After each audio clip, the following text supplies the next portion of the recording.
மண்ணையும் மனங்களையும் நேசிக்கும் கேடிய தமிழ் வானொலியின் நேர்கள் அனைவருக்கும் வணக்கம். கேடிய தமிழ் வானொலியின் மற்றொரு உலாவரும் ஒளிவாங்கி நிகழ்ச்சியினூடாக சந்தித்துக் கொள்வதில் மகிழ்ச்சி.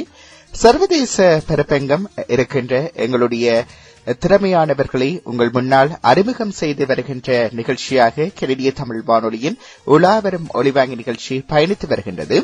அந்த வகையில் உலாவரும் ஒளிவாங்கி நிகழ்ச்சி இன்றைய நாள் சென்றிருக்கின்ற இடம் நோர்வே நாட்டினை நோக்கி சென்றிருக்கின்றது. நோர்வேயின் ஒஸ்லோ நகரத்திலிருந்து எங்களோடு பாடகி அதே போன்று நடனக்கலைஞர் லோஷிகா அவர்கள் இணைந்திருக்கின்றார். அவரோடுதான் இன்றைய நாளின் உலாவரும் ஒளிவாங்கி நிகழ்ச்சி பேசிக் கொண்டிருக்கின்றது. எனவே அவரை மறைத்துக் கொண்டு செல்லலாம். வணக்கம் லோஷிகா. வணக்கம். வணக்கம், எப்படி இருக்கின்றீர்கள்? நான் நலமாக இருக்கிறேன். நீங்கள்? நலமாக இருக்கின்றோம். எனவே இன்றைய நாள் கனடிய தமிழ் வானொலியின் உலாவரும் ஒளிவாங்கி நிகழ்ச்சியோடு இணைந்து கொள்வது எப்படி இருக்கின்றது?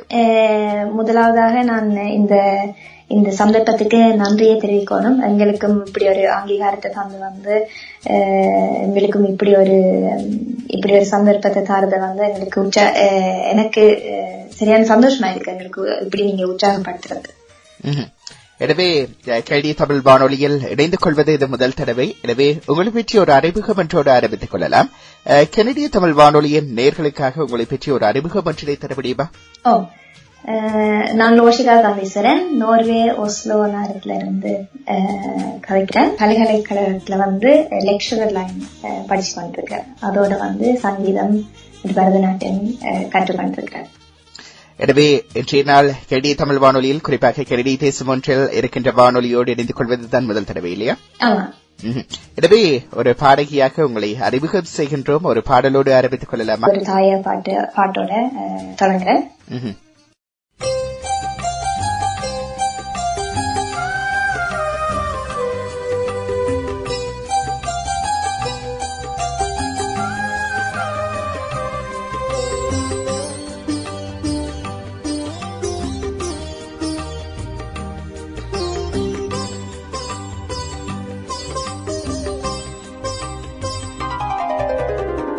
மனதுக்குள் பூத்திருக்கும் பூமகள்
எனவே ஒரு அழகான தாய பாடல் ஒன்றோடு ஆரம்பித்திருக்கின்றோம்.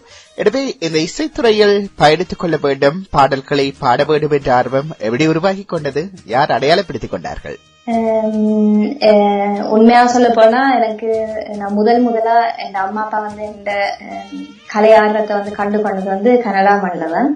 நான் 2 வயதுல கனடாவுக்கு வந்திருந்தேன்.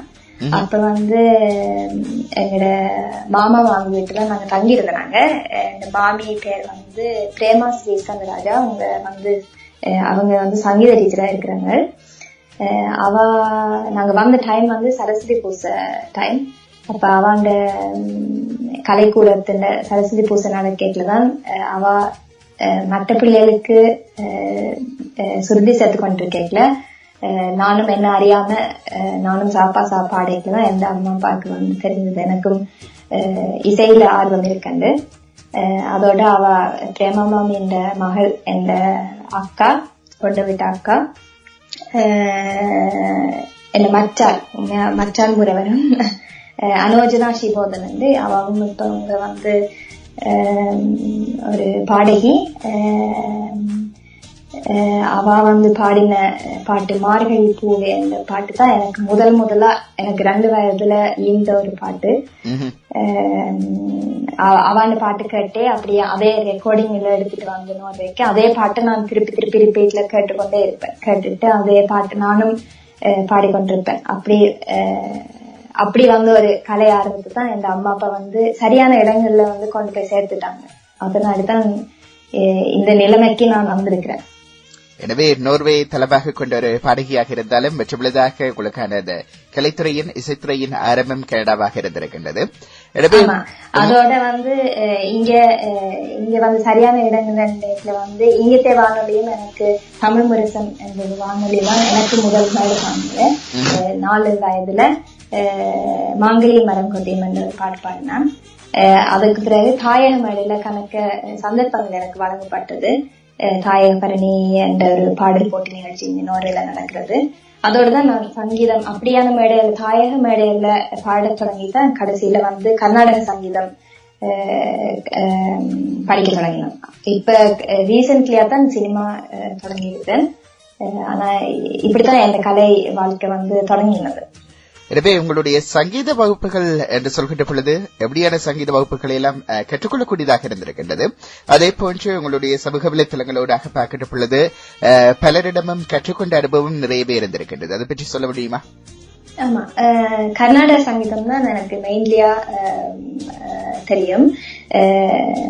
அது இங்க சிவலோஜினி வரதலிங்கம் என்ற ஆசிரியர்கிட்ட நான் கற்றுக்கொள்றேன். அதோட சுயம்பு ஹரிஹரன் மாஸ்டர்கிட்ட சில வருடங்கள் படித்திருக்கின்றேன். இப்பவும் மாஸ்டரோட நான் மேடை நிகழ்ச்சியில் பண்றேன். அதோட இந்தியால மகதி அகாடமி மகதி மேமோட அம்மா அப்பா சங்கீதம் பயின்றிருக்கிறேன். இப்ப ரீசென்ட்லியா அனந்த் சார் லீடிங் எக்ஸ்பர்ட் இந்தியாவில ரோபின் மாஸ்டர் இந்தியாவில வாய்ஸ் ட்ரைனிங்குக்காக இப்ப அவையத்தையும் படிச்சு கொண்டிருக்கிறேன் ஸ்கைப்ல. எனவே இப்பொழுது தொழில்நுட்ப வளர்ச்சி என்பது நீங்கள் பல இடங்களிலும் கற்றுக்கொள்கின்ற ஒரு வாய்ப்பினை தந்திருக்கின்றது. எனவே உங்களுடைய குரலில் மற்றொரு பாடலை கேட்கலாம். அந்த பாடலை தொடர்ந்து நாங்கள் அடுத்த விடயங்களை பேசிக்கொள்ளலாம். நான் முதலாக கேட்ட எனக்கு இந்த பாட்டு மார்கழி பூவே. அதன் அனோஜனா ஸ்ரீபோதன் அவங்க பாடின அவங்க எனக்கு பாடின பாட்டு இனி வழங்குறேன். மார்கழி பூவே மார்கழி பூவே உம்மடி மேலே ஓரிடம் வேண்டும். மார்கழி பூவே மார்கழி பூவே உம்மடி மேலே ஓரிடம் வேண்டும். மெத்திவில் கண்கள் மூடவும் இல்லை உன்மடி சேர்ந்தால் கனவுகள் கொள்ளை. மெத்திவில் கண்கள் மூடவும் இல்லை உன்மடி சேர்ந்தால் கனவுகள் கொள்ளை. மார்கழி பூவே மார்கழி பூவே உம்மடி மேலே ஓரிடம் வேண்டும். பூக்களை பறித்து புத்தகம் படிப்பே புல்வெளி கண்டால் முயல் போல் கொதிப்பேன். நான் மட்டும் இரவில் தனிமையில் நடப்பேன். நடைபாதை கடையில் தேநீர் குடிப்பேன். வாழ்க்கையின் ஒரு பாதி நான் இங்கு ரசித்தேன். வாழ்க்கையின் மறுபாதி நான் என்று ரசிப்பேன். காற்று வெறும் மேகம் போலே நான் எங்கும் மீதப்பேன். மார்கழி பூவே மார்கழி பூவே உன்மடி மேலே ஓரிடம் வேண்டும். எனவே மற்றொரு அழகான பாடலை தந்திருக்கின்றீர்கள். இதுவரை கால உங்களுடைய இசைத்துறை இந்த இசை பயணத்தில் எப்படியான மேடை நிகழ்ச்சிகளில் எல்லாம் பங்கு பெற்றுக் கொள்ளக்கூடிய வாய்ப்பு உங்களுக்கு கிடைத்திருக்கின்றது? இந்த மேடை நிகழ்ச்சிகளுக்கான ஒரு வாய்ப்பு தொடர்பாகவும் அனுபவம் பற்றியும் சொல்லுங்கள். அவை தந்து கொண்ட அனுபவம். முதலா இங்க தமிழ் வருஷம் வானொலி எனக்கு வழங்கினது. அதனோட எனக்கு மேடையில ஏறி 4 வயதுல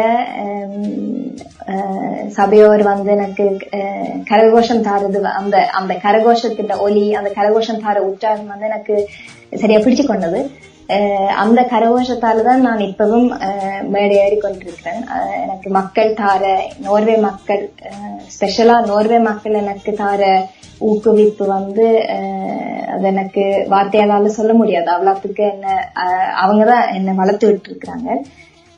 அப்படியான மேடையில நாங்க எவ்வளவுதான் பண்ணினாலும் எங்களுக்கு கட்டாயம் இருக்கிற சபையோர் உற்சாகம் தந்ததான் நாங்கள் அதுல சந்தோஷமா நிக்கலாம். அந்த அனுபவம் எனக்கு பிடிச்சு கொண்டது. அடுத்ததாக இங்க தாயபரணி போட்டி நிகழ்ச்சி,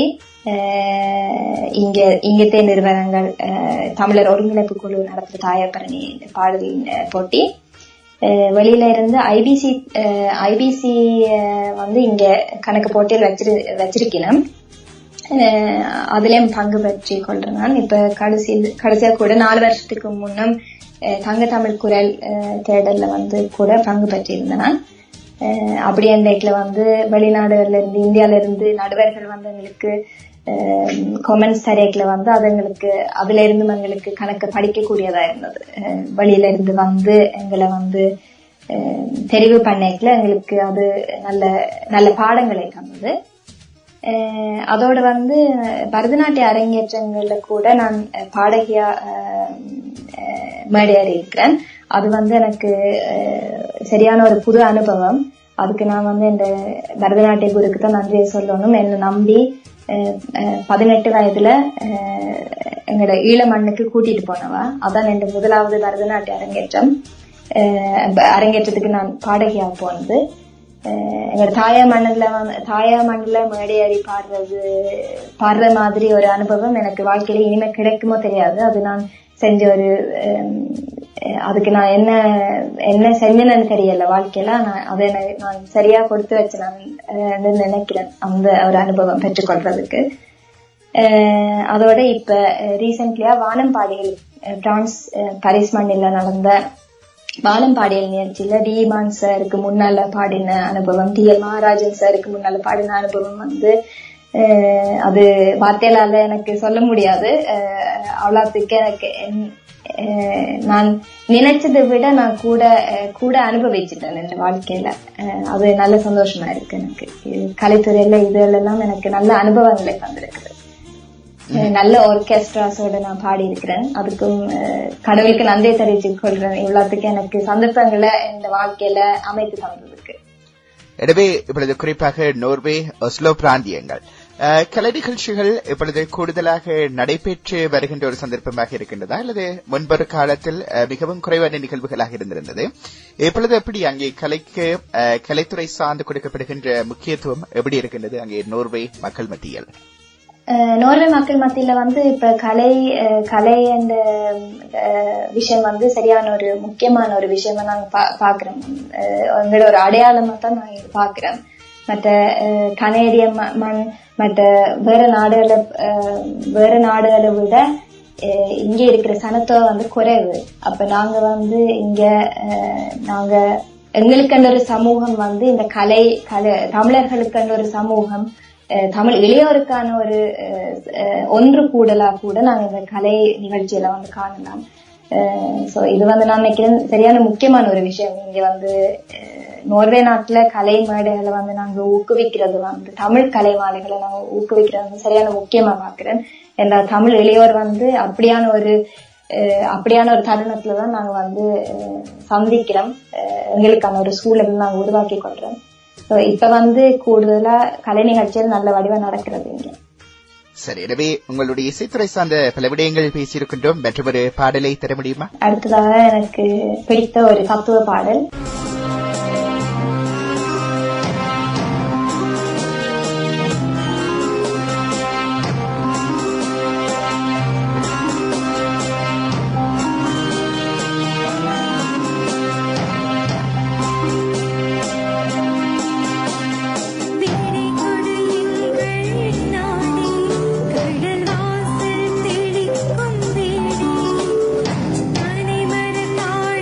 பறவைகள் கூட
எனவே மற்றொரு அழகான தத்துவ பாடல் ஒன்றை தந்திருக்கின்றீர்கள். அதே போன்று இந்த இசைத்துறையோடு சமாந்திரமான மற்றொரு பயணமாக உங்களுடைய நாட்டிய திரையினையும் பார்த்துக் கொள்ளக்கூடியதாக இருக்கின்றது. கூடுதலாக பரதநாட்டியத்தையும் கற்று வந்திருக்கின்றீர்கள். உங்களுடைய நடனத்துறை சார்ந்த விடயங்களை சொல்லிக் கொள்ள முடியுமா? நான் இன்று முறையாக கல்யாணி தயாபரன் அவர்கிட்ட முறைப்படி நான் பரதநாட்டிய கலையை கற்றுக்கொண்டிருக்கிறேன். பரதநாட்டிய அரங்கேற்றம் கூட எனக்கு இன்னும் நாங்க 5 பேர் சேர்ந்து ஒரு பரதநாட்டிய அரங்கேற்றம் செஞ்சாங்க 2012 அதோட நான் முக்கியமா பரதநாட்டியம் தொடங்கினதுக்கு காரணம் எனக்கு ஆடற்கலையில விருப்பம் இருக்கிறத விட எனக்கு நட்டுவாங்கம் போறது எனக்கு சரியான விருப்பம். டீச்சர்ஸ் பரதநாட்டிய அரங்கேற்றங்கள்ல நட்டுவாங்கம் போடல நான் டான்ஸ பாக்குறத விட நட்டுவாங்கத்தை தான் கூட கவனிச்சு கொண்டிருக்கிறேன். சோ அதுக்கு அந்த நட்டுவாங்கம் போடணும், நானும் ஒரு நாள் நட்டுவாங்கம் போட்டு பழகணும் என்ற காரணத்துக்காக தான் நான் பரதநாட்டிய கலையை தொடங்கினேன். அவ்வாறே இந்த ஆசிரியர் கல்யாணி தயாபரன் அவர்கள் எனக்கு கணக்க சந்தர்ப்பங்களை உருவாக்கி தந்திருக்கிறாங்க. இப்பவும் கணக்க மேடையில எனக்காகவே உருவாக்கி கொண்டிருக்கிறாங்க. அதுக்கு என் அம்மா அப்பா தான் நான் முதலா எனக்கு இந்த அம்மா அப்பாவுக்கு தான் நான் நன்றி சொல்லணும். என்ன எந்த ஆர்வத்தை சரியான கைகள்ல கொண்டு போய் ஒப்படைச்சிட்டாங்க. அதுக்கு பிறகு இந்த பரதநாட்டிய டீச்சருக்கும் இந்த இசை வளர்ச்சியில அவங்களுக்கும் ஒரு பெரிய பங்கு இருக்குது. இந்த சங்கீத டீச்சரோட பரதநாட்டிய டீச்சருக்கு கூட அவங்களுக்கு கூட இந்த ஆர்வத்தை அவங்க விளங்கி கொண்டு அதை சரியான முறையில எனக்கு சந்தர்ப்பங்களை அமைத்து தந்திருக்காங்க. எனவே உங்களுடைய படைப்புகள் என்று சொல்கின்ற பொழுது ஏதாவது சொந்தமான படைப்புகள், அதாவது சினிமா பாடல்களை தாண்டி கொண்டு இப்பொழுது நிறையவே ஆல்பம் வெளியீடுகளாக இருக்கட்டும் அல்லது உங்களுடைய சொந்த படைப்புகள் என்று சில படைப்புகள் வெளியாகி இருக்கின்றனவா? சில குரத்தி பாட்டுகள் செஞ்சு கொடுத்திருக்கிறேன் பரதநாட்டிய கலைக்காக. இந்த பரதநாட்டிய டீச்சருக்காக நான் கணக்க பாட்டுகள் கம்போஸ் பண்ணி கொடுத்திருக்கிறேன். ஃபோக் மியூசிக் தான் கூடுதலாக கம்போஸ் பண்ணி கொடுத்திருக்கிறேன்.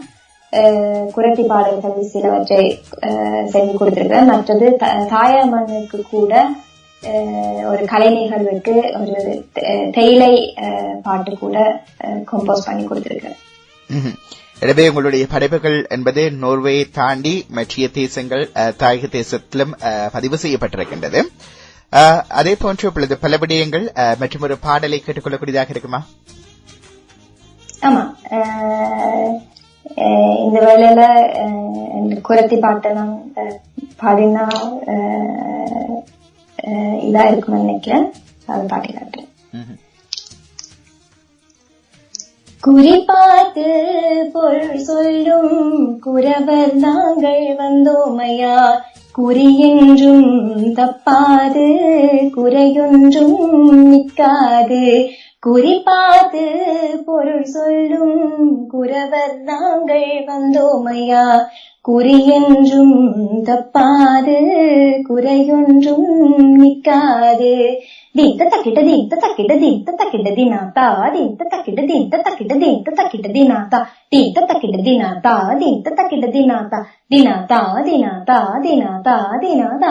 பெற்ற தாயை பிரித்து விட்ட பின்னே அன்னையிலும் கட்ட மாட்டோம் நாங்கள்.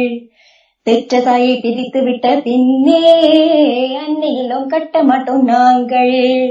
நாகரிகம் என்ற பெயரில் நம்மோ நல்லவற்றை தள்ள மாட்டோம். நாகரிகம் என்ற பெயரில் நம்மோ நல்லவற்றை தள்ள மாட்டோம். நாங்கள் நல்லவற்றை தள்ள மாட்டோம் ஐயா. குறிப்பாத்து பொருள் சொல்லும் குரவர் நாங்கள் வந்தோமையா, குறியென்றும் தப்பாது குறையொன்றும் நிற்காது. எனவே இந்த இப்படியான பாட்டுகள் குறிப்பாக நாட்டுப்புற பாடல்களாகவும் ஒரு வாழ்வியலை சொல்கின்ற பாடலாகவும் அமைந்து கொள்ளும். எனவே இப்படியான பாடல்களூடாக நீங்கள் எப்படியான வாழ்வியல் அல்லது இந்த புலம்பெயர் தேசத்து வாழ்வியலை தாண்டிக் கொண்டு வேறு விடயங்கள் எவ்வாறான விடயங்களை கற்றுக்கொள்ளக்கூடியதாக இருக்கின்றது? கட்டாயமாக எங்களுக்கு இங்க நாங்க 2 கலாச்சாரத்தோட நாங்க வெளிநாட்டுல வாழ்றோம். எங்கட சமுதாயம் நாங்க கற்றுக்கொள்ள வேண்டிய விஷயம் என்ன மாதிரி இந்த 2 கலாச்சாரத்திலையும் நாங்கள் எப்படி அது 2ஐயும் கலந்து ஒன்று கொண்டு விட்டு கொடுக்காம என்னண்டு வாழ பழகணும்ன்றதுதான் நாங்க இளம் சமுதாயம். இங்க எங்கட அம்மா அப்பா அங்க பிறந்துட்டு இங்க வந்தது. நாங்க இங்கே பிறந்து வளர்ற எங்களுக்கு இது சரியான முக்கியம். எப்படி 2 கலாச்சாரத்துக்கு மத்தியில நாங்க எப்படி வாழணும் என்றது இப்படியான பாட்டுகள் மூலம் கூட நாங்க கற்றுக்கொள்ளலாம். இந்த பாட்டுக்கு லிரிக்ஸ் எழுதியவர் கூட எழுத்தாளர் உமாபாலன் சீனத்துறை என்று இங்க ஒரு எழுத்தாளர் இருக்கிறாங்க. அவர் தான் இந்த பாட்டுக்கு குரத்தி பாட்டுக்கு எழுத்தாளர். எனவே அதே போன்று நீங்கள் இந்த கலாச்சாரம் சார்ந்து பேசுகின்ற பொழுது பல விடயங்களை பதிவு செய்திருக்கின்றீர்கள். அதே போன்று இந்த நிகழ்ச்சியினூடாக இப்பொழுது கேட்டுக்கொண்டிருக்கின்ற நேயர்கள் குறிப்பாக பெற்றோர்கள் இருப்பார்கள். தங்களுடைய அடுத்த தலைமுறை பிள்ளைகள் இப்படியான விடயங்களில் ஈடுபடுத்திக் கொள்ள வேண்டும் என்ற ஒரு விருப்பம் இருக்கும். அல்லது புலம்பெயர் தேசத்தில் இருக்கின்ற அடுத்த தலைமுறை பிள்ளைகள் சில வேளை அவர்களுக்கான ஒரு ஆர்வம் இல்லாமல் கூட இருக்கலாம்.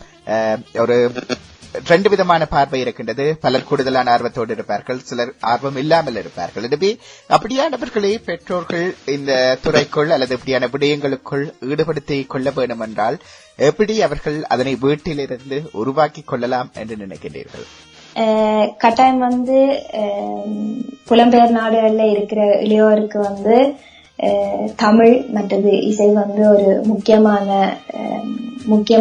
விடயங்களை நான் பாக்குறேன். எந்த வாழ்க்கையில தமிழும் இசையும் மனதுக்கு ஆறுதலையும் அமைதியையும் தந்திருக்குது. அப்படிப்பட்ட விஷயங்களை தமிழ் பிள்ளைகளுக்கு பெற்றோர்கள் திணிக்க கூடாது. ஆனா அவர்களோட ஆர்வத்தை வச்சு எங்கேயாவது அவர்களுக்கும் ஏதாவது ஒரு ஆர்வம் இருக்கும், அதற்கு வடிவா கண்டுபிடிச்சு அதை சரியான இடங்களை கொண்டு போய் சேர்க்கணும் என்று நினைக்கிறேன். கூடுதலா பிள்ளைகள் விரும்பாததுக்கு காரணம் பெற்றோர்கள் திணிக்கிறதாலையும் ரெண்டாவது பிள்ளையான இடங்கள்ல கொண்டு போய் சேர்க்கிறது. அவங்க இன்ட்ரெஸ்ட பெற்றோர்கள் புரிஞ்சுக்காம அவங்க பிள்ளையான இடங்கள்ல கொண்டு போய் சேர்க்கிறதாலதான் அந்த ஒரு கான்ஃபிளிக்ட் வருதுன்னு நினைக்கிறேன். எந்த வாழ்க்கையில அனுபவத்தை வச்சுதான் நானும் கதைக்கிறேன். இந்த அம்மா அப்பா இந்த இன்ட்ரெஸ்ட வடிவா புரிஞ்சு கொண்டு அதுக்கேற்ற மாதிரி திணிக்காம என்ன சரியான இடங்கள்ல சரியான நேரங்கள்ல கொண்டு போய் சேர்த்துட்டாங்க. அப்படி பிள்ளைகளோட ஓப்பனா கதைச்சா, பிள்ளைகள நடவடிக்கைகள் வடிவா கதைச்சா அதை கண்டுபிடிக்கலாம்னு நினைக்கிறேன். எனவே சில விடயங்கள் இப்பொழுது பார்க்கின்ற பொழுது உங்களை போன்றவர்கள் புலம்பெயர் தேசத்திலிருந்து இணைக்கின்ற இளையவர்கள் கூடுதலாக இப்படி சரளமாக தமிழ் மொழியினை கதைத்து வருவது கூட ஒரு பலருக்கு உதாரணங்களாக அமைந்து கொள்ளும். எனவே உங்களுடைய இந்த மொழி சார்ந்த விடயங்களாக இவற்றை சொல்லிக் கொள்ளலாம். நீங்களும் கூட சரளமாக கதைப்பதை அவதானித்துக் கொள்ளக்கூடியதாக இருக்கின்றது. சிறிய வயதிலிருந்து தமிழ் வகுப்புகள் அங்கே நோர்வேயில் நடைபெற்று வருகின்றதா? இங்கே கணக்க தமிழ் பாடசாலைகள் இருக்கு. மெயினா இங்க அனுபூபதி தமிழ் கலைக்கூடம் தான் நீங்க கணக்க மாணவர்களை வச்சு இங்க இயங்குது. அந்த தமிழ் கலைக்கூடத்துலதான் நானும் படிச்சிருக்கேன். பாலர் வகுப்புல இருந்து 10ஆம் வகுப்பு வரைக்கும் நான் அனுபவத்தி தமிழ் கலைக்கூடத்துல தான் படிச்சிருக்கேன். மற்றது நோர்வே நாட்டின் பெருமை நாங்க தமிழ் வடிவா கதைப்போம். அது நான் மற்ற நாடுகளுக்கு போற நேரங்களில் அவதானிச்சிருக்கேன். நோர்வே நாட்டுல ஜெனரலியா நாங்க கொஞ்சம் தமிழ் வடிவா கதைப்போம். கூடுதலாக நாங்களும் கூட இந்த நிகழ்ச்சியில் அடையாளப்படுத்திக் கொள்ளக்கூடியதாக இருந்தது. அதற்கான காரணம் என்று பார்க்கின்ற பொழுது இப்பொழுது கனடாவில் ஆங்கிலத்தை சுலபமாக கற்றுக்கொள்ளக்கூடிய ஒரு வழிமுறை இருக்கின்றது. அதே போன்று இப்பொழுது ஐரோப்பிய தேசம் என்று இருக்கின்ற பொழுது இங்கிலாந்தில் ஆங்கிலம் ஒரு ஆட்சி மொழியாக இருக்கின்றது, பிரான்சில் பிரெஞ்சு ஒரு ஆட்சி மொழியாக இருக்கின்றது. எனவே இவற்றை கொஞ்சம் சுலபமாக கற்றுக்கொண்டு நோர்வே அங்கிருக்கின்ற மொழிகளை பெற்றோர்களால் கொஞ்சம் குறைந்த அளவு கற்றுக்கொள்ளக்கூடிய வாய்ப்பும் கூட இதற்கு ஒரு ஏதுவாக இருக்கின்றதா? அந்த மொழி கொஞ்சம் கஷ்டமாக இருக்கின்றது. பிள்ளைகளோடு தமிழில் கதைத்துக் கொண்டு அந்த பிள்ளைகள் பாடசாலைக்கு செல்கின்ற பொழுது அந்த நாட்டு மொழியினை கற்றுக்கொள்வது கூட ஒரு காரணமாக அமைந்து கொள்கின்றது. அப்படியான ஒரு பார்வை சில இடங்களில் இருக்கின்றது. அதை பற்றி என்ன நினைக்கின்றீர்கள்? கட்டாயமா. இங்க எனக்கு நோர்வேஜியன் மொழி 6 வயதுலதான் எனக்கே நானே படிக்க தொடங்கினேன். அம்மா அப்பா வீட்டை அது தெரிஞ்சிருந்தாலும், நோர்வே மொழி தெரிஞ்சிருந்தாலும் வீட்டை தமிழ் தான் கதைக்கணும் என்று கட்டாயப்படுத்துவேன். அந்த கட்டாயப்படுத்துறது இங்க நோர்வே நாட்டுல கூட மற்ற நாடுகளை விட. ஏதா நோர்வேஜிய மொழி எங்க வேற நாடுகள்ல பயன்படுத்த இயலாத ஒரு பயத்தாலதான் பெற்றோர்கள் அப்படி சொல்றாங்க நினைக்கிறேன். இப்ப பிரான்சிலேயோ இங்கிலீஷ் பேசுற நாடுகள்லயோ பேரண்ட்ஸ் அவ்வளவு கட்டுப்பாடா இருக்காத காரணம் இங்கிலீஷ் வேற நாடுகள்ல போய் கதைக்கலாம் தானே, கம்யூனிகேட் பண்ணலாம் தானே அந்த பாஷையில வச்சு நினைச்சு கூட அவங்க கட்டாயப்படுத்தாம இருக்கு நம்ம பிள்ளைல.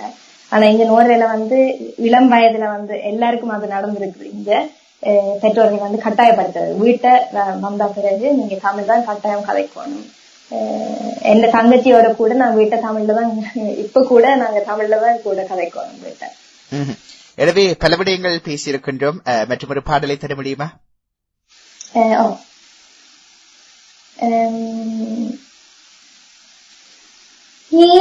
ஏதேதோ இனம் வளர்த்தே உன் கையில் என்னை கொடுத்தே,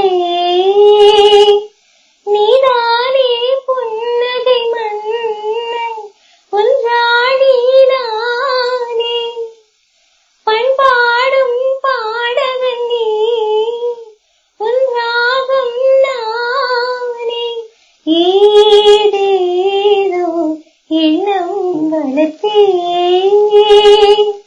சில காலமாய் நானும் சிறை வாழ்கிறேன்,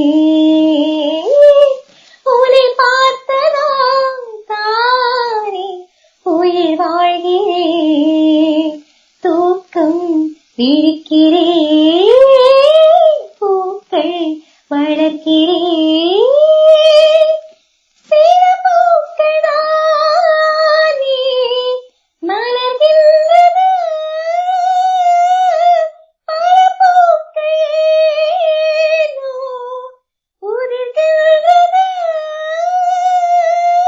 கற்பனை என்ன போது பூவும் நானும் வேறு, ஏதேதோ எண்ணம் வளர்த்தே.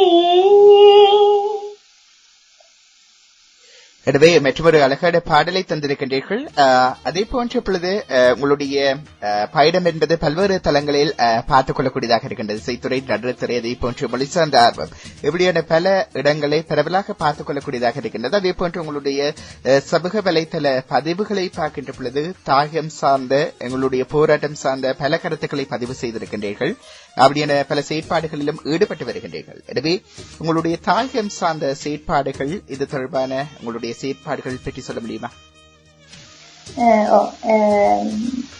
என்ன முதலா என்னையும் ஒரு பாடகியாக ஏற்றினது தாயக மேடையில் இங்க நோர்வே நாட்டுல. மற்ற நான் வளர்ந்த சின்னல இருந்து எனக்கு தாயகம் தமிழ் என்ற ஒரு சூழலுக்குள்ள நான் வளர்ந்தேன். அதனால எந்த வாழ்க்கையில தாயகம் தமிழ் இந்த 2 விஷயம் எனக்கு சரியான முக்கியமான ஒரு 2 விஷயம். என்ன வளர்த்தது தமிழ் உணர்வும் தாயக உணர்வும். மற்றது மாவீரர்களுக்கு நான் எப்பவும் தலை வணங்குறேன். எப்பவும் எங்கட எந்த செயற்பாடுகள் எப்பவும் தாயகம் நோக்கியும் எங்களோட மக்கள் நோக்கியும் எங்களோட மாவீரர்கள் வந்து அவர்கள ஆசையும் அவர்கள் இந்த தாகமும் அதை நோக்கி தான் எப்பவும் எங்களோட எந்த செயற்பாடு வந்து இருக்கும். எனவே அங்கே சென்று வரக்கூடிய சந்தர்ப்பங்கள் எல்லாம் கிடைத்திருக்கின்றதா? 2002 2004 அடுத்தது இப்ப கடைசியில வந்து 2012 அந்த பரதநாட்டிய அரங்கேற்றத்துக்கு பாட போவதற்கான ஒரு சந்தர்ப்பம் கூட கிடைக்குது. அதுக்கு பிறகு இன்னும் போக சந்தர்ப்பம் இன்னும் கிடைக்கல. எனவே நிகழ்ச்சியை நிறைவு செய்து கொள்கின்ற நேரத்தையும் அண்மித்திருக்கின்றோம். அதே போன்ற பொழுது உங்களுடைய இசைத்துறை சார்ந்த சவால்கள் என்று சொல்கின்ற பொழுது குறிப்பாக புலம்பெயர் தேசம் வேறு விடயங்களுக்கு மத்தியில் இசைத்துறையில் பயணித்துக் கொள்ள வேண்டும். எப்படியான சவால்களை கடந்து இந்த இசைத்துறையில் பயணித்துக் கொள்ளக்கூடியதாக இருக்கின்றது?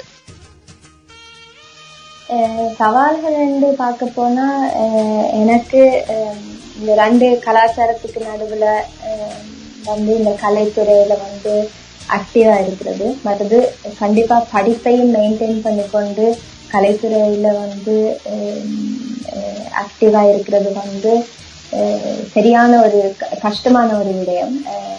ஆனா அந்த கஷ்டங்களுக்கெல்லாம் இப்ப எனக்கு வந்து மே மாதம் பல்கலைக்கழகத்துல வந்து படிப்பு முடியுது. அவ்வளவுக்கு எனக்கு இசை வந்து இருந்த நாடுதான் நான் வந்து இப்ப இந்த படிப்பை முடிக்கிறேன் என்று நான் நடுவில் எனக்குள்ளே நினைச்சு கொண்டிருக்கேன். படிப்பு மட்டும் இருந்திருந்தா என்னால கட்டாயமா இவ்வளவுக்கு நல்லா நான் வாழ்க்கையில முன்னேறி இருக்க மாட்டேன். ஸோ அந்த கஷ்டங்களுக்கெல்லாம் பலன் கிடைச்ச மாதிரி. அந்த பள்ளிக்கூடத்துல சோதனை தேர்வு வரைக்குள்ளதான் சங்கீதத்திலும் தேர்வு வரும், பரதநாட்டியத்திலும் எக்ஸாம்ஸ் நடத்துவேன். ஸோ அதையெல்லாம் எல்லாத்தையும் மெயின்டைன் பண்ணி கொண்டு போறது கொஞ்சம் கஷ்டமா இருந்தது. ஆனா இப்ப யோசிக்கல அந்த கஷ்டங்கள் எல்லாம் ஒன்றும் இல்லாத மாதிரி இருந்துச்சு. அந்த கஷ்டங்களுக்கெல்லாம் பலன் இப்ப கிடைக்கும். எனவே பல விடயங்கள் அதே போன்று இவ்வளவு பல்கலைக்கழகம் முடிந்தவுடன் எந்த துறை சார்ந்த ஒரு வேலை அதற்கு அடுத்து இருக்கின்றதா? நான் லெக்சரர் லைன் தான் படிக்கிறேன். ஸோ இப்ப மார்ச் மாதம் வந்து வேலைகள் தேடி தொடங்கணும். ஸோ ஆகஸ்ட்ல இருந்து நான் வேலையில முழு மூச்சா இறங்குவேன். அதோட வந்து கலைத்துறையிலும் எப்பவும் நான் பயணித்து கொண்டிருப்பேன். நோர்வே நாட்டிலயும் சரி, வெளிநாடுல போய் கச்சேரிகள் பண்றதோ நிகழ்வுகள் பண்றதோ கண்டிப்பா செய்து கொண்டே இருப்பேன். எப்பவும் நான் கலைத்துறையை வந்து விட்டு கொடுத்து வேற இதுக்குள்ள போக மாட்டேன். அதே நேரம் வேலை படிப்பு அதையும் விட்டு கொடுத்து கலைத்துறைக்குள்ள ஃபுல்லாவும் இறங்க மாட்டேன். எனவே நிறைவாக கடிய தமிழ் வானொலியினை கேட்டுக்கொண்டிருக்கின்ற நேயர்களுக்கு என்ன சொல்ல விரும்புகிறீர்கள்? தமிழ் இசை இது ரெண்டும் வந்து மனதுக்கு ஆறுதலையும் அமைதியையும் தரும். நெருக்கடியான சூழல்கள்ல வந்து இந்த 2 விஷயமும் வந்து எங்கள் தமிழர்களுக்கு வந்து சரியான முக்கியமான ஒரு விஷயம். 2வதாக வந்து சமூக வலைத்தளங்கள்ல வந்து என்ன போல எத்தனையோ ஈழத்தமிழ் கலைஞர்கள் வந்து உங்களோட அங்கீகாரத்துக்கா நீங்க அங்கீகாரம் தருவீங்க என்ற ஒரு நம்பிக்கையோட வந்து நாங்க அங்க வந்து தேடிக்கொண்டிருக்கிறோம். என்ன மாதிரி எத்தனையோ பேர் இருக்கணும். அவர்களுக்கு வந்து நீங்க உங்களோட ஆதரவையும் உற்சாகங்களையும் கொடுத்து வருவீர்கள் என்று நம்பிக்கொண்டு இந்த சந்தர்ப்பத்திற்கு அந்த கனடிய தமிழ் வானொலிக்கு நன்றியை தெரிவித்துக் கொள்கின்றேன். எனவே உங்களுடைய படைப்புகளை பார்க்க வேண்டும், கேட்க வேண்டும் என்றால் எவற்றினூடாக தேடிக்கொள்ளக்கூடியதாக இருக்கும்? எப்படியான சமூக வலைத்தள பக்கங்களூடாக பார்த்துக் கொள்ளலாம்? மெயின்லியா இன்ஸ்டாகிராம்ல லோஷிஸ் வாய்ஸ் என்ற பேர்ல நான் இருக்கிறேன். இல்லாட்டி ஃபேஸ்புக்ல லோஷிகா காந்தீஸ்வரன் என்று சர்ச் பண்ணினா கூட வரும். யூடியூப்ல என்ற பேர் லோஷிகா காந்தீஸ்வரன் என்று போட்டா இந்த படைப்புகள் வந்து பார்க்கக்கூடியதா இருக்கு. எனவே உங்களுடைய ஒரு பாடலோடு நிறைவு பாடலோடு விடுவித்துக் கொள்ளலாம். ஒரு பாடலின் சில வரிகளை தர முடியுமா? தோல்வி நிலையென நினைத்தால் மனிதன் வாழ்வை நினைக்கலாமா? வாழ்வை சுமையென நினைத்து தாயின் கனவை மீதிக்கலாமா?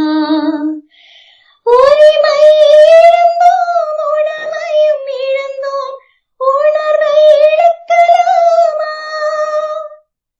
உணர்வை கொடுத்து உயிராய் வளர்த்த கனவை மறக்கலாமா?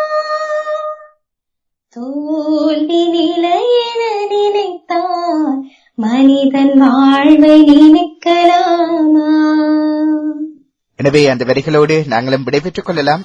இன்றைய நாள் கேடிய தமிழ் வானொலியோடு இணைந்து கொண்டு சிறப்பித்தமைக்கு நன்றியை தெரிவித்துக் கொள்ளலாம். அதே போன்று உங்களுடைய இசைத்துறை சார்ந்த பயணம், துறை சார்ந்த பயணம் இரண்டும் வெற்றிகரமான பயணமாக அமைய வேண்டும் என்ற வாழ்த்துக்களையும் தெரிவித்துக் கொண்டு இணைந்து கொண்டு சிறப்பித்தமைக்கு நன்றியை தெரிவித்துக் கொண்டு விடைபெற்றுக் கொள்ளலாம். நன்றி. இணைந்து கொண்டமைக்கு லோசிகா. நன்றி, வணக்கம். நன்றி. மண்ணையும் மனங்களையும் நேசிக்கும் கேடிய தமிழ் வானொலியின் 24 மணி நேர தமிழ் ஒலிபரப்பில் உலாவரும் ஒளிவாங்கி நிகழ்ச்சியோடு இணைந்திருந்தீர்கள். இன்றைய நாள் நோர்வேயிலிருந்து எங்களோடு பாடகி லோசிகா கலந்து கொண்டு சிறப்பித்த நிகழ்ச்சியினை கேட்டீர்கள். மீண்டும் அடுத்த வாரம் மற்றொரு திறமையோடு உங்களை உலாவரும் ஒளிவாங்கி நிகழ்ச்சி தேடி வரும் என்ற நம்பிக்கையோடு இன்றைய நிகழ்ச்சியினை தயாரித்து தொகுத்து வழங்கி விடைபெற்றுக் கொள்ளும் நான் என்றென்றும் உங்கள் அன்பின் கோகுலன். நன்றி, வணக்கம் நேயர்களே.